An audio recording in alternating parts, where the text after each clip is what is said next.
Good morning, everybody. Mike Vacchi, Princetontrader.com here with your Monday market webcast. All right, daily chart, and we've had this protracted lower band ride. I mean, 5, 6, 7. I don't count it by sessions, but 8 sessions is that's just about 2 weeks, and they drove it down as low as 49.60, 63 half, and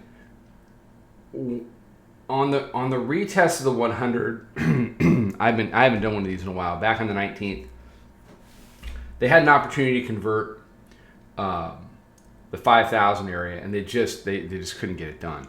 Once they got it over the top, you could see over the next couple of days it had some legs. Then we go up to the 50-day. This is the 50-day exponential. They knock it down there. Back on the 25th, they drove it right back to the 100-day exponential, which is this yellow line.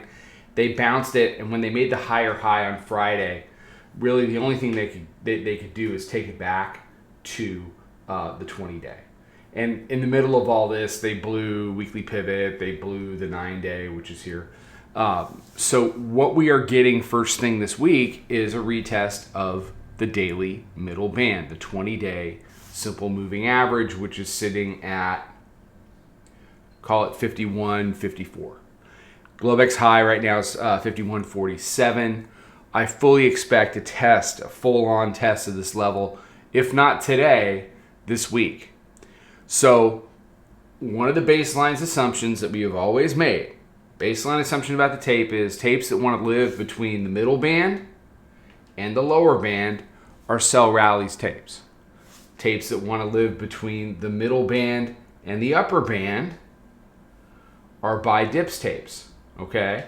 So earlier this month, we saw the 20-day seal off and turn into a lower band ride. That was sell rally city. We've been selling rallies all month. It's been great. People think I'm super bullish. I'm not. I care about vol and I care about price. And there have been some very fun shorts and some very fun longs this month with some runners that have wanted to run. And that's great. I mean, we've been holding overnight, the whole deal. It's been great. What we're going to find out right now is whether this thing wants to keep being a sell rallies tape or over the next few days. And don't be surprised if we battle over this area and the hourly bands kind of get tight while they battle over a big price, and then price can decide whether it wants to be support or resistance.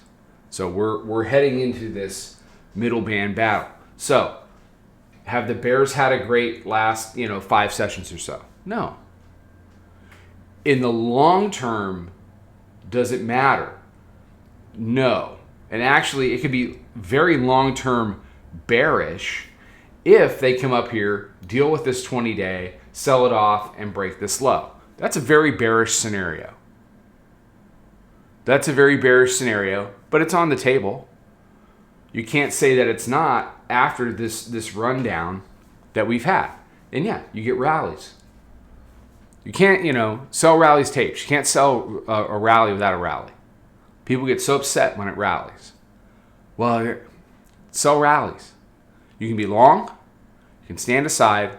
Don't fight price. And if you've been fighting it all the way from down here, just feel my luck.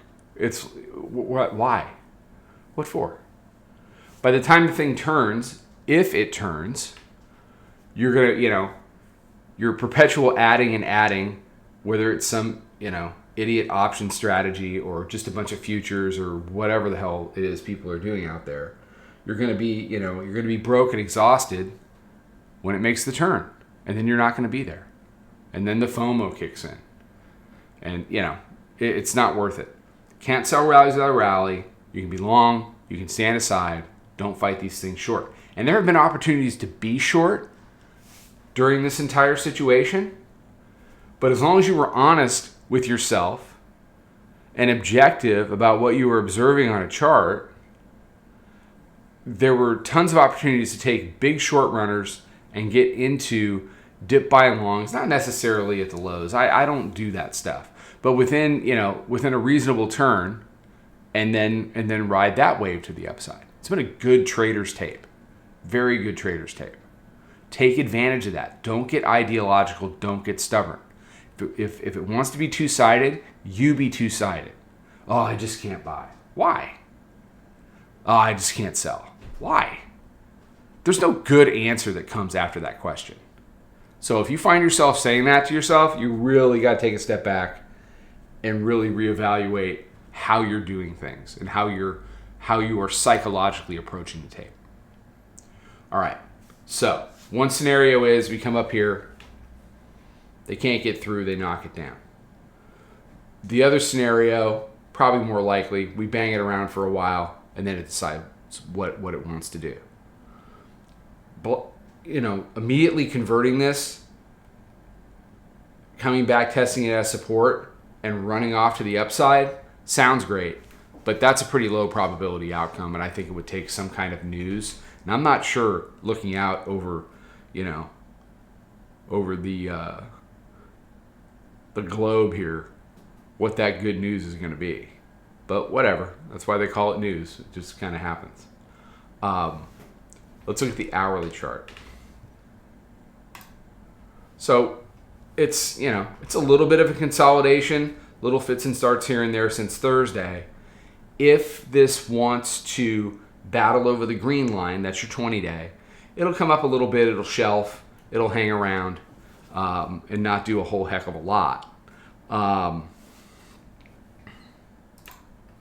So, and I just added, you can see weekly pivot there, the new weekly pivot's at 50.94.75. They haven't challenged that this week.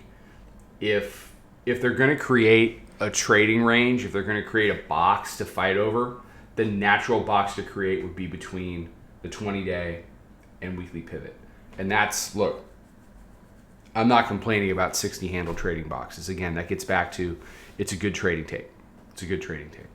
So we have to wait and see, but you need to expect that there's going to be a battle over this area to determine, as we head into May and June, are we buy dips or are we sell rallies? All right. Everybody have a fantastic day. Be safe, be healthy, take care, trade them well. I will talk to you tomorrow. Follow us over on Twitter, Instagram, and Snapchat at Princetontrader. Check us out on Facebook and join us for a free trial at www.princetontrader.com. Trade them well.